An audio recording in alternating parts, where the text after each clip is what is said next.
I walked in believing I could stand quietly at the back, watch my daughter get married, and leave without becoming part of the story they'd already written without me. I was only a few steps from the entrance when a man in a tailored suit moved into my path, slow and deliberate, like he'd been waiting for the exact moment to block me. His sunglasses reflected the room behind him, and in them I saw myself older than I felt, steadier than I looked, and completely out of place. "Turn around," he said under his breath. "She doesn't want to see you." He didn't need to explain who she was. I already knew. Behind him, laughter drifted out from the garden, light and careless, and the moment it reached me, I recognized it without effort. Emily's laugh. The same sound that used to echo through our kitchen when she was a kid, before mornings became silent and conversations started ending before they began. I kept my hands at my sides and my voice to myself, even as something cold tightened across my chest. Security had started moving closer. Claire stood near the aisle, flawless and composed, exactly as she always looked when she wanted control. My ex-wife didn't look in my direction, not once, and somehow that hurt more than if she had.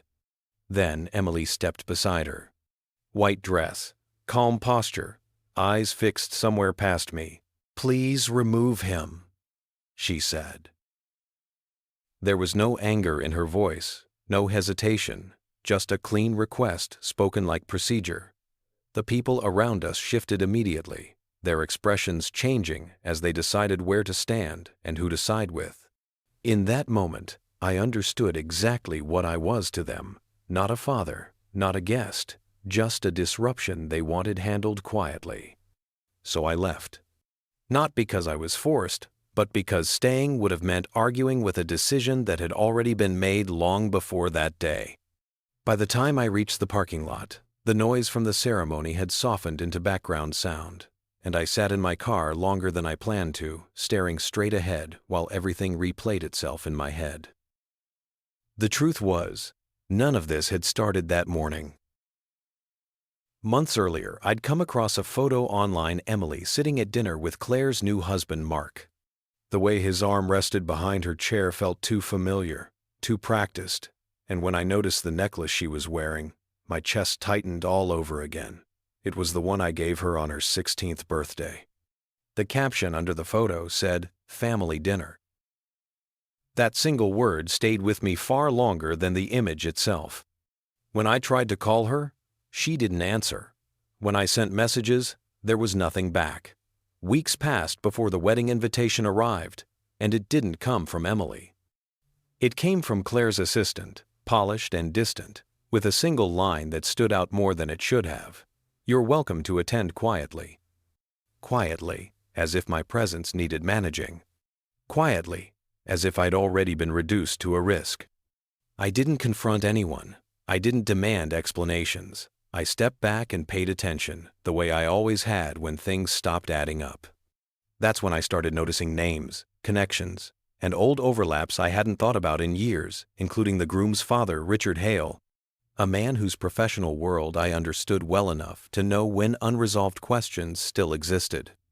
That morning, standing outside the venue, I didn't feel angry or vengeful. I felt clear. I made one call not to interfere, not to pressure anyone, but to formally clarify that I would not be associated with any unresolved legal or financial matters connected to that family. Nothing dramatic. Just distance, just compliance. Not long after, the energy behind me shifted. Phones came out, conversations overlapped. An unexpected delay was announced, vague enough to sound temporary, serious enough that people stopped pretending everything was fine. Richard approached me, pale and visibly shaken. "There's a complication," he said. "We need time." I already understood what kind of complication it was, old obligations surfacing at the worst possible moment. "I'm not involved," I said evenly. "And I won't pretend to be." He reached for my arm out of instinct, then stopped when I looked down. "You can't move forward while pretending the past doesn't exist," I said. That was the line, and after it, nothing could stay the same. Behind him, voices rose as the delay stretched on. Emily's voice cracked for the first time that day, and Claire tried to steady things the way she always did. But some situations don't respond to control. I didn't stay to see how it ended. I drove until the venue was far behind me, and the road noise replaced the sound of their voices. When my phone lit up with Emily's name, I let it ring. Not out of spite, but because answering wouldn't have changed what had already surfaced. That day wasn't about revenge. It was about refusing to disappear quietly. I wasn't standing there as a father anymore. I was standing there as the truth they'd avoided for years.